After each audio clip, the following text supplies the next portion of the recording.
Hello and welcome to SRP Tutorials. Today we're going to be covering setting the gear lash on a Sidewinder chassis. This tutorial is basically designed for people that actually have bought and purchased the Sidewinder chassis and showing them how to set the gear lash to make sure that they're doing it the right way and how to do it. Just give you a quick overview on the chassis, or if you want to check it out and you never have before and you got sent to this link. This is a 1/24 scale slot car, built and designed by Jeff Davis of Davis Dirt Cars, DDC. The chassis, as you can tell, is obviously set up and designed for oval track racing. It's got the left-hand drive here, where the motor's offset to the left. Most of the time, they're standardly in the center of the chassis. Jeff used to race. Still races against FCRs, but used to have an FCR, and basically if you're familiar with FCR, there's a ton of weight that you have to put in the back of the chassis.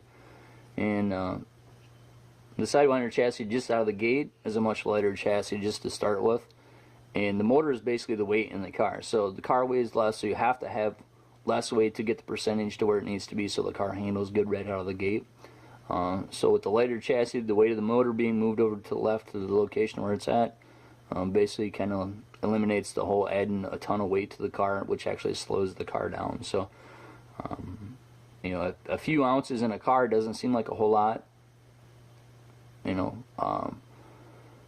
It actually is. That's a lot. I mean, anything you do, any additional weight you put on the chassis to get the handle better, that's just more load that the motor has to pull around the track. So Jeff wanted to design a nice, super lightweight, awesome chassis without it really adding any weight.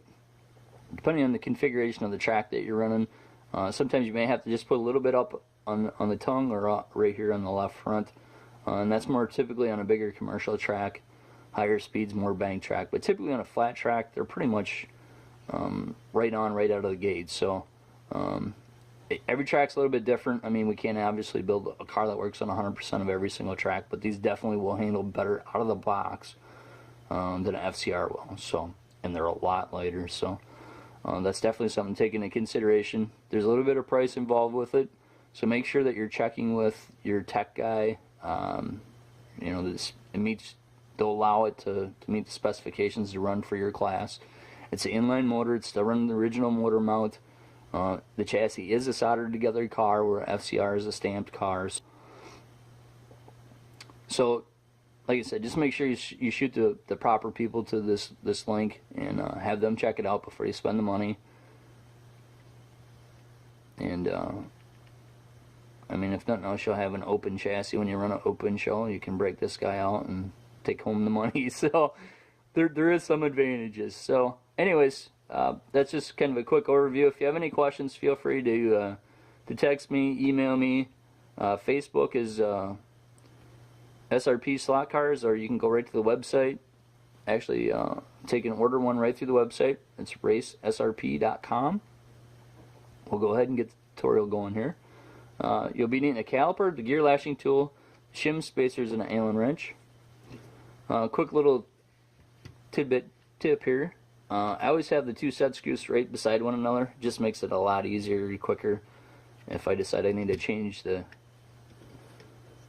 gear.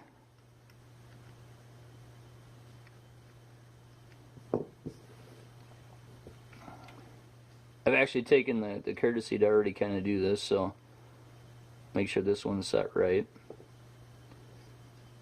just to save the time here. So like I said, you use your gear lashing tool, and then he has a bunch of different shims and spacers in here that get you set up on whatever your need for your width.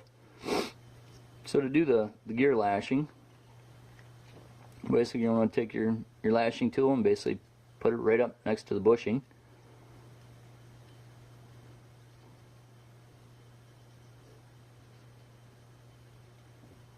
These little guys here just don't want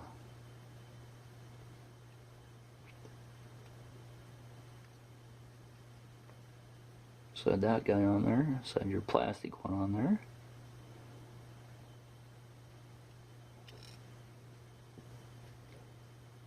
And this is much easier than making it look. I'm trying to have it so that you can see and I can see at the same time. So I still can't really haven't mastered that part of it yet.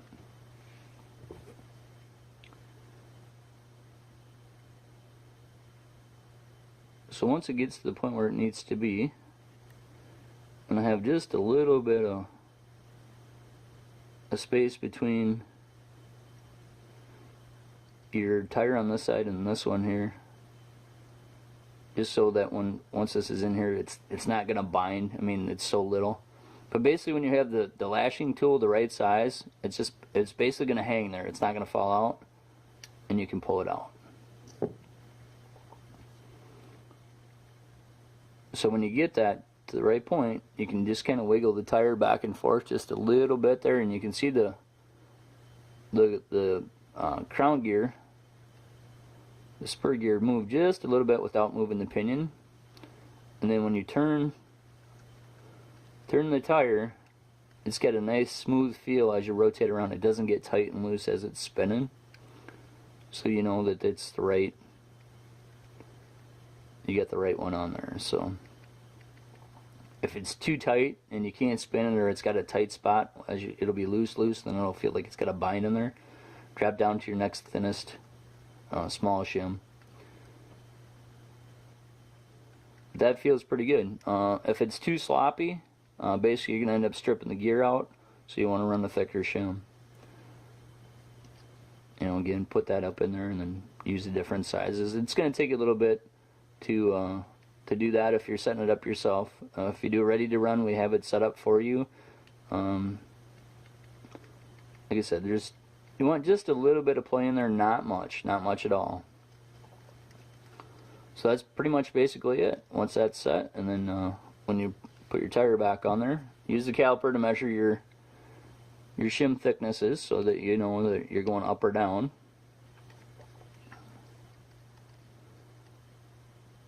So there you go. That's it. That's basically how you set your gear lash. Like I said, if it's too tight, put a smaller one.